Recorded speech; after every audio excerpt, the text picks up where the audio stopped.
The United Nations are talking from both sides of the mouth about Venezuela. Let me show you, or read to you, what I found today from the UN Human Rights Council. On the one hand, we have a report here from UN News. Venezuela's National Guard linked to killings, torture, and repression, UN probe finds.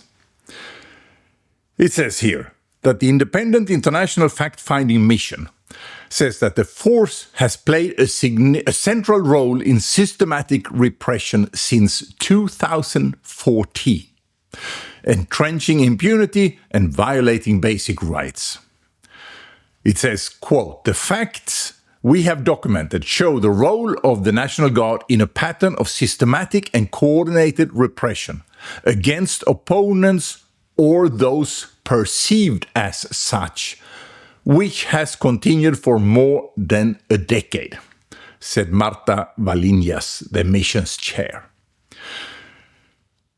And continued quote, "The persistence of these crimes and the absence of adequate justice require a determined response from national and international accountability mechanisms."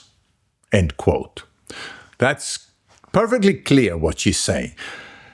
And now, since I said that talking out of both sides of their mouth with a split tongue, let me read another piece of news that came out on Christmas Eve. Here. Also from the United Nations Human Rights Council. UN experts condemn United States blockade and aggression against Venezuela. UN experts, named by them as experts, today denounced the partial maritime blockade imposed by the United States on Venezuela as violating fundamental rules of international law. How about that? Let's go back to the other one. They also documented mass and targeted arbitrary detentions, physical violence during arrests, planting of evidence, torture, sexual and gender-based violence inside the National Guard facilities that were used as temporary detention centers. Quote, "The torture, ill-treatment and acts of sexual violence we have verified, including assaults and rape, were not isolated incidents. They form part of a pattern of abuse used to punish and break victims," end quote.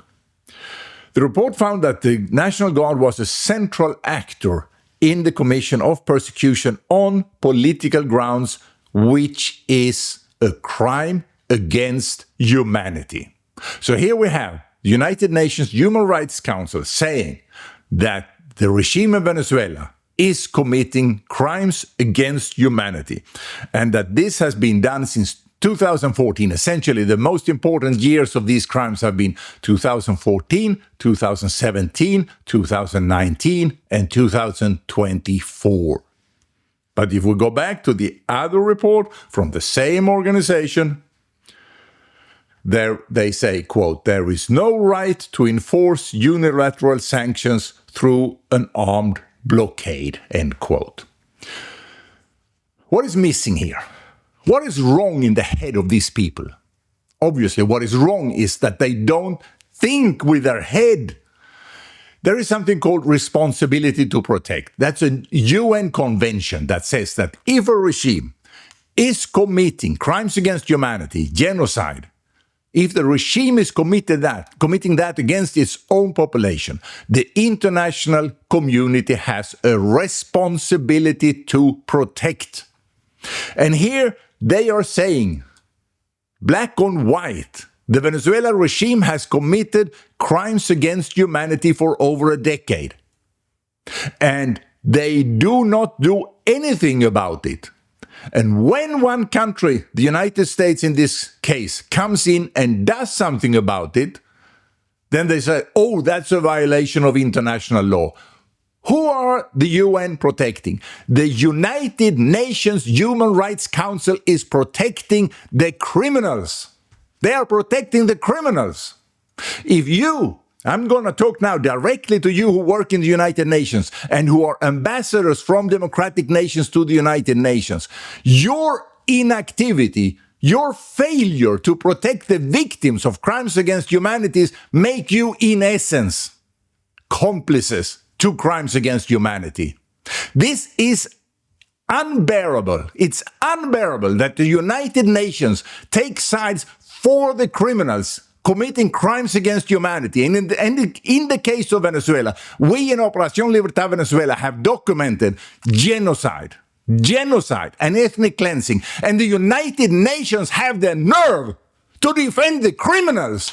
That's unbearable. That's absolutely impossible to imagine that something like that would go on. And it completely ruins any legitimacy of the United Nations as an organization. I'm not defending what Donald Trump is doing in other areas. But to do a blockade of Venezuela, a country committing crimes against humanity and genocide, that is the minimum, that is the bare minimum of what the international community should be doing.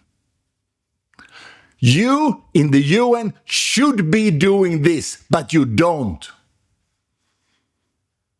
Look yourself in the mirror if you work for the UN or you're an ambassador to the UN. Look yourself in the mirror. How can you live with yourself to allow this to happen against the Venezuelan people? 1/3 of the population have gone in exile. This is absolutely appalling what the international community is doing against the Venezuelan people. Shame on you. Now, if you're not among those working for the UN, then I suggest you subscribe, you like, you share, you turn on notifications, because this is bad what's happening and we need to get the truth out there. Thank you.